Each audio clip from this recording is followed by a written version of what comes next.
Oluguudo luno lwa Namayumba Ssemuto lwakoma okuddaabirizibwa mu mwaka gwa 2018 omugga Mayanja bwe gwawaguluza ate ne lutaddaabirizibwa bulungi oluvannyuma lw'ekitongole ky'ebyenguudo mu ggwanga ekya UNRA ky'okutegeeza nga ssente bwe zitaaliwo.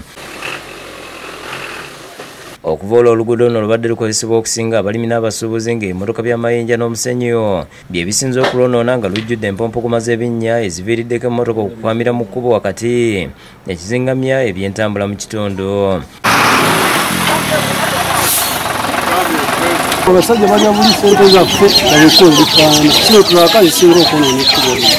Bano bagamba nti buli nkuba lw'etonnya gujja bagira nga n'olutindo ku mugga OLUGATTA essaza lya Bulemeezi ku Busiro nalwo luli ku kalebwerebwe ng'essaawa yonna tiluyinza okubomoka.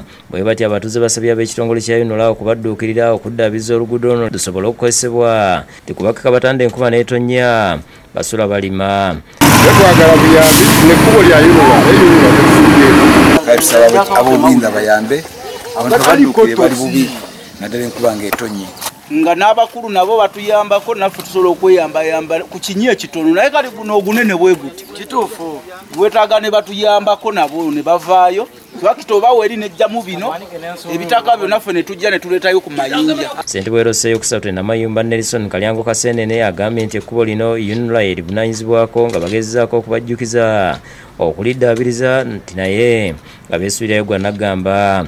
Oluguudo lwa Namayumba Ssemuto Road lwa UNRA naye terukyayitikamu motoka zisibiramu ennaku 3 ennaku 2 abaana bagenda mu masomero abalwadde abatambuza ebyamaguzi tebakyalina ebayita. Bw'ati awanjagidde bakulembeze banne n'ababaka baabwe mu paalamenti okumuyambako okutuusa eddoboozi ku bekikwatako okusukiramu. Ababaka baffe aba paalamenti ekisingira ddala ne gavumenti yonna okutwaliza awamu PDM project nnungi nnyo naye abantu sente zibawadde tebakyasobola kutambuza bigimusa kubitwala mu nnimiro, tebakyasobola kugula mmere ya nkoko na ya mbizzi na ya nte, tebakyasobola kutambuza mata kubanga ekkubo likyasobolera ddala. Mu kiseera kino waliwo ebimotoka bya Mayinja ebikyakwamidde mu mpompogoma z'ebinnya wakati mu kkubo nti nga bagezezzaako kye basobola naye bikyagaanye.